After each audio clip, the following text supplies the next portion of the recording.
This is Marcus Benoit with Empire Radio Sounds 2024. I'm delighted to start this year out with Boot Calkins, good friend of mine, singer, songwriter, guitar player, and just all-around good guy. He is going to do an interview with us, but first we're going to listen to two of his recent releases, Tuesday's Lament, followed by Sugar Legs. I'm sure you're going to like both of them. I'm delighted to get the year started off with Boot. I'm hoping that in 2024 I can do a once-a-week broadcast of some singer-songwriter or composer from the 518 area or possibly beyond. Please take a moment to subscribe to Empire Radio Sounds, and thank you for listening.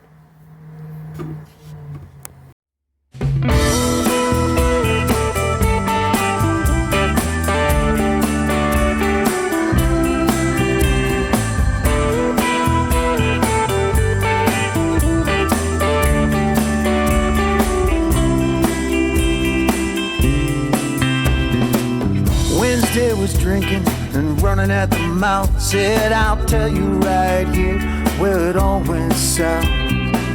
I played the hand the best I could. The cards was dealt me, they just wasn't no good. And Thursday shouted I have to agree. Now that we're talking, it occurs to me that train was rolling, three wheels on the track. Wasn't nothing we could do about that. Ambition ain't blind, just don't see. Here they come again. They try to blame it, they try to blame it on me.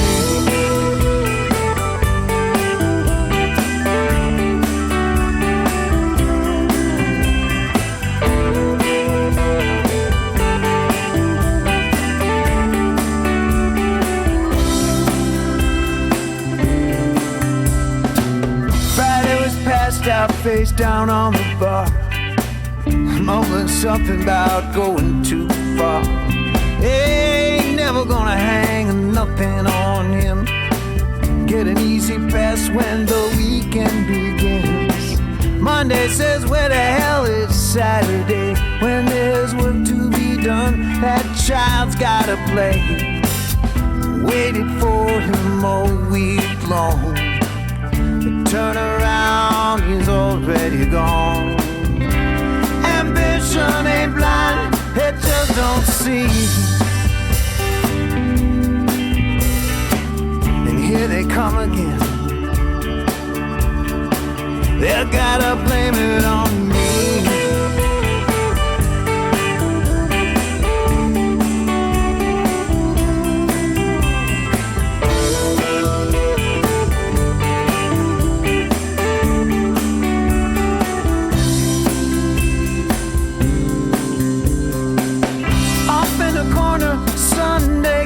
Down on her knees,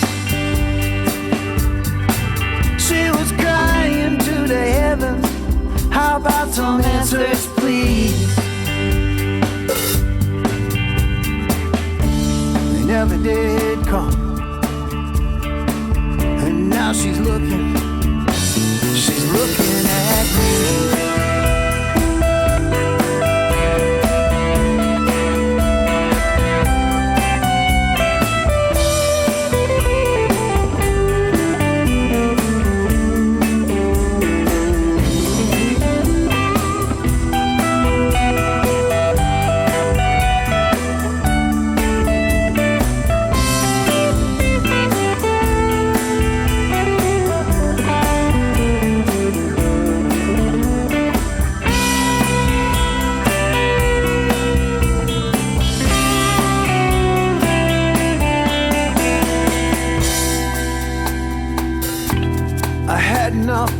Told him so. Ain't gonna play no second fiddle no more. You call me what you want, but I ain't no chump. I got an uphill ride right before the home. Ambition ain't blind, just don't see. Here they come again. They'll try to blame it on me.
My baby's got sugar legs,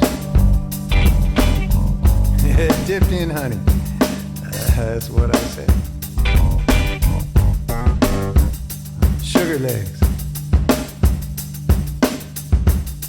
That's right.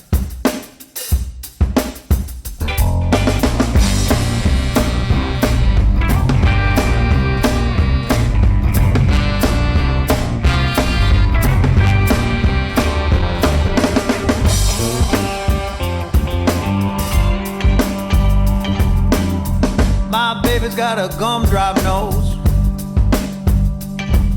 pure confection down to her toes. Oh yeah, a gumdrop nose, pure confection, right to her toes.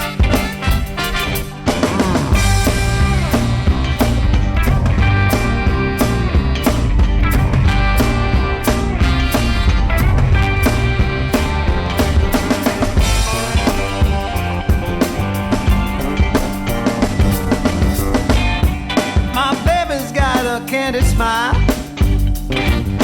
see her coming from a country mile. Oh yeah, a candy smile, you see her coming from a country mile.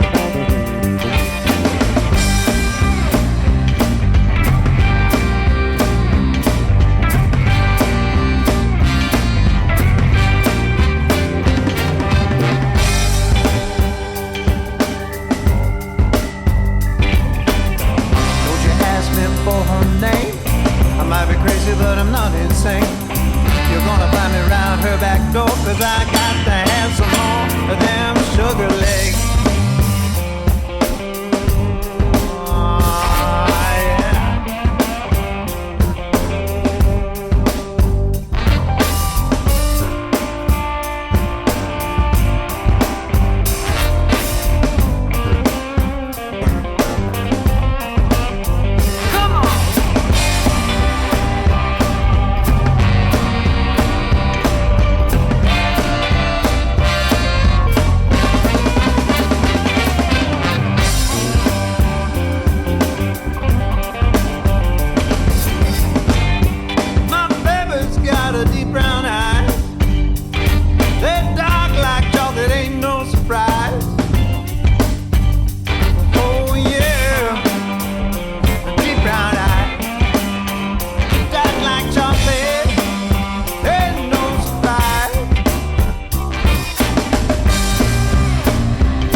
Okay, Boot Calkins, welcome back to Empire Radio Sounds. I'm delighted to have you here again.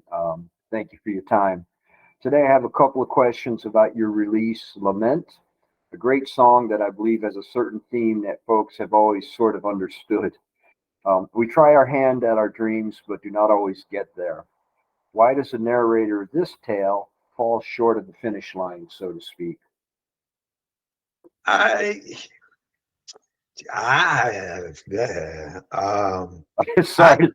I don't know. I mean, it's like when you get into, like, I think any form of expression, songwriting, poetry, if you're going to write a play, or even an artist, there's no matter how hard you try, there's always a piece of yourself in Well, there. yeah. And I guess what I was getting at as I was listening to it and checking out the lyrics is you wonder how much of it is the drinking and how much of it is just the fate of life. It's definitely the fate of life. But you have a couple of drinks and and people start to tell you what they really think. You know? So Yeah, and I think you just hit the truth I was looking for. It's a great song. so I really that's like kind of it. where it came from. And honestly, I don't remember how the idea of the song came about. Well, that happened, doesn't it? It You know, does. It you do does. something so long ago, and then when we get to it, yeah, I got to Well, jot. even at that, even if it was yesterday, you know, it's like, I mean, a lot of songwriters will tell you, and I can't speak for other artists because I don't, you know, I don't really pay as much attention, but a lot of songwriters will say after a while that they're just kind of a vehicle. It just kind of comes through them, you know. Uh-huh. And like I say, you know, there's a piece of you in it. I Certainly. mean, you know, the tune Tuesday's Lament you're talking about. I mean, it's like we've all felt like the scapegoat, you know, and I've felt like the scapegoat a Oh, few sure, times, you know. sure. So I and how it came about in terms of the days of the week and sitting at a bar, you know, I don't really remember. I have a vague recollection of where I was when Uh-huh. the idea struck me. I think I was mowing the grass, you know. I get some of my best ideas doing just menial things that you don't have to think about, you Yep, know. yep. That's Sitting at a usually fun. stoplight. Yeah, yeah, or driving, you Yeah. know. I learned a long time ago when I was living in New York City and I was working as a paralegal, and they would have me run papers all over town. Uh-huh. And I did some of my best writing just walking the streets in New Yeah. York. You Yeah. know, just I knew I had to go from point A to B, and I would just start churning out lyrics and just churning and churning and churning. So Mhm. I think motion, being in motion helps. Yeah. I really do. I think sitting still is not that great for me. You know, yeah, I have to be in motion because music is time oriented. You know, songs are time oriented. So Uh-huh. anyway, that's just my 2 cents on Well, it. I appreciate and I concur with that. You know, yeah, the being sedentary in general is a kiss of death. It's not good. So, well, let me get to my next question. There's a lyric. We're still talking about Tuesday's Lament, I believe. Here that seems could mean a number of things. Maybe you could possibly speak about that lyric. And the lyric is, "The cards that was dealt me just wasn't good." Thursday shouted, "I have to agree. Now that we're talking, it occurs to me that train was rolling, three wheels on the track. Was nothing we could do about that." It's kind of a long piece out of it, but I particularly like the three wheels on the track That's metaphor. my favorite line of the song too. It really, when I thought of that, I thought, "Oh, that's good. I got to do that." You know. But yeah, it's basically, you know, Wednesday and Thursday are commiserating that you know the week went to crap, and it wasn't their fault. They're pointing at Tuesday. You know, they're saying, Yeah, "Well, what can we do?" You know, and look what came out of Tuesday. You know, and then the whole notion of Tuesday is like, well, what's Tuesday? You know, Monday's always no good, you know. yeah, And you know, you start to get something done maybe Wednesday or Thursday, and by Friday it's like, forget about it. The weekend's here. You know. So you know, Tuesday's got to, you know, it's going to take Tuesday's going to take the brunt of the blame if the week goes sour. and I think That's this may have been dealt with by I think it was Fats Domino, a song called Blue Monday, and he goes through all the days, you know. And yeah.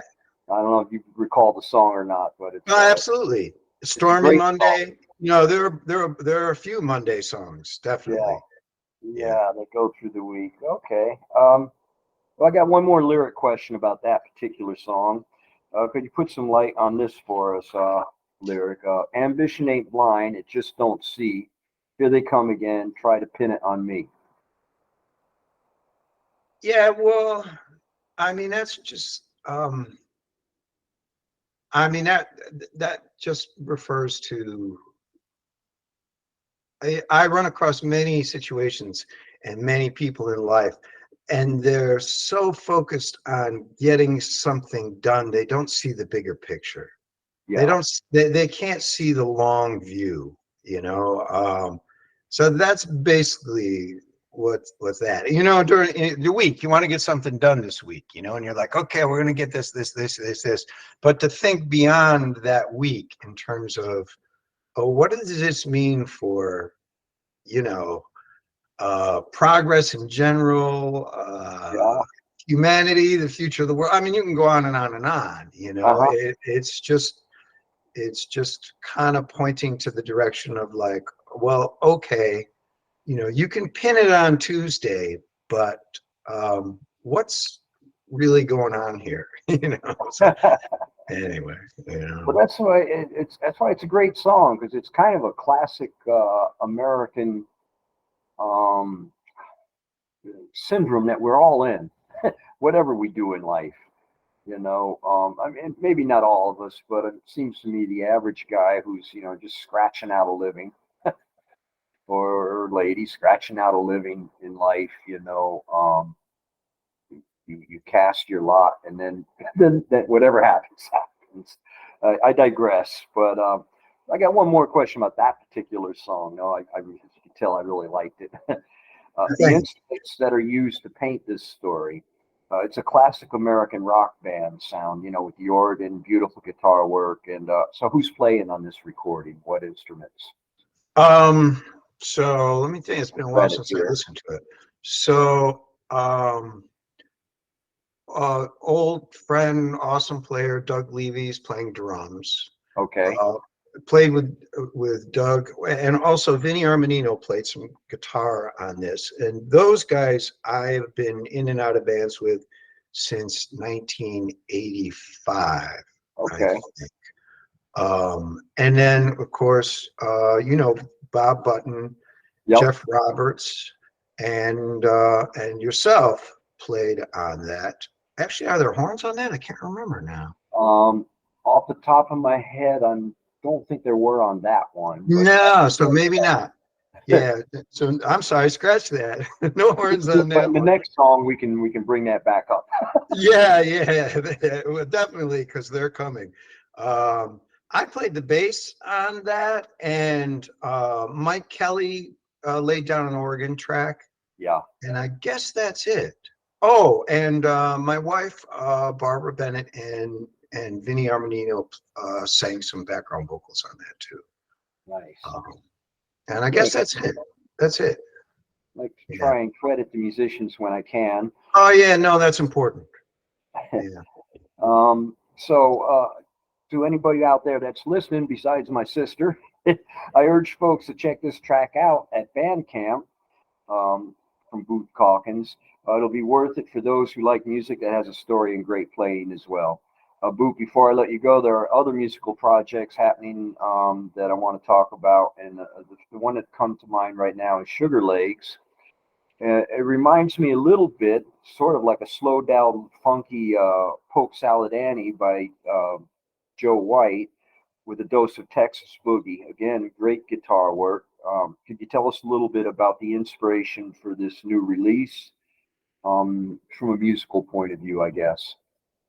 Um, I don't know if that's a fair description or not, but well, sure. I mean, you know, when it gets into describing music, anything's fair. I mean, uh, that I makes mean, it I remember I wanted to do something with a Bo Diddley beat, but I okay. didn't want a straight Bo Diddley beat. I wanted to kind of go from, you know, an up-tempo rock thing to a Bo Diddley thing. And lyrically, I can't even remember how the idea came about for that song. I mean, some people are going to say it's suggestive, and I'm about to release that tune, I think, in the next couple of days on Bandcamp. And also, I should mention that Tuesday's Lament can be streamed on all the streaming services, and all Okay. these tunes will be on streaming services within, you know, a short period of time. But yeah, that definitely horns on that tune, and we got the Hammerheads on there, and Mhm. yeah, it was basically just I wanted a kind of a rockin' tune with a Bo Diddley groove in it, you So know. I'll use a term that a good friend of mine in Los Angeles calls music from that end of the country, calls it swamp rock. I don't know if a fair description or not, but you know, that stuff that comes out of the South that we just don't get up here. There's a certain, I don't know how you call it, anywhere's from New Orleans to Texas, all over the South, really. Well, I'll go on the record. You know, if I had to pick one band in the rock, you know, genre, it would be Little Feat, and they definitely have that New Orleans, you Yep. know, intermingling parts and things like that. So that's always kind of, that's just sunk into me after years. I just thought that band knew how to groove, and that they still do. I mean, obviously without Little George now, but when it comes to descriptive terms, I think anything is gonna fail on some level to describe what music is, and I think that's the way it should be, you know. So I don't take offense to anybody describing my tunes in any way. Just listen to them. That's all. That's all I care. And it'll be worth it. It'll be worth their time. Um, I guess what I was alluding to just now too, though, is there's a certain thing about American rock bands that they don't have to necessarily be geographically from there. And I'll use Creedence Clearwater as an example. They weren't really from the Bible. Or Little Feat, they're from California. Right. You know, there's plenty of examples. The band, even though it's from right downstate here around, you know, they have a certain Americana streak through them. And they were mostly Canadians, by the way. Right. Right. But they had that Southern thing going too. And if you think about it, and I've talked about this, I don't know if we've had this conversation, but there is so much creative force that comes out of the South. Yeah. I mean, when you look at jazz and blues and rock and roll, and you look at writers like, you know, Tennessee Williams, and I mean, we can go on and on. There's something about the South that generates some creativity. So it makes sense that we would all dip into that well, you know, because I think it's one of the reasons I bring it up is because we're in such a time era right now of manufactured to sell music more so than ever, right down to even the instruments are beats off a computer, etc. Or it's a big it's a showbiz production. I mean, there was always some of that, but there was always some part of American music that is our collective consciousness, so to speak. I think this is my opinion, and we know it when we hear it. I think Americans know it when they hear it. I think there's something that identified. They used to say jazz was our classical music, and that's a part of it for sure. But I think it goes into gospel, folk music. You know, it's an interesting thing we have in this country. Well, think about it. I mean, what other country exports music the way this country has? And what other country really draws from the bottom of the culture, and then it becomes mainstream as part of the culture? You know, I mean, we don't draw from the top. I mean, you know, you go back in history, and it was, you know, nobility, and you know, the church, and you know, America has taken, and I'll just mention to this, anybody who's listening, if they have not dipped into the Alan Lomax recordings, all of those recordings are online and can be listened to, and that is the heart and soul of this country. Really is, you know. Yep. Well, I'm glad the discussion went that direction. So we can get all your music at Bandcamp for one thing, and also it's going to be streamed on all the major platforms. And I should mention that you know, some of my solo stuff is just boot Calkins, and there's no U in the name. But the stuff I'm putting together with other musicians, I'm putting out as BC and the Wholesome Hucksters. So you can find it there as well. I really like that name. Thanks. Appreciate it. Oh, well, Boo, thank you so much for being on our show, and I'm sure you're going to be back again as the world turns here, and you keep producing, fantastic songs, in my opinion. And I'm always a pleasure to be playing on them too, as well. They make me feel like playing, I and appreciate that. I appreciate that. okay, well, thank you for being with us, and we will see you the next time. All Got right. any Thanks for final your parting interest. words of wisdom for us? Stay positive. Stay I like it. positive. Yeah. Well, we will do that. Happy holidays, brother. And you, Marcus. Thank you. All right. All right.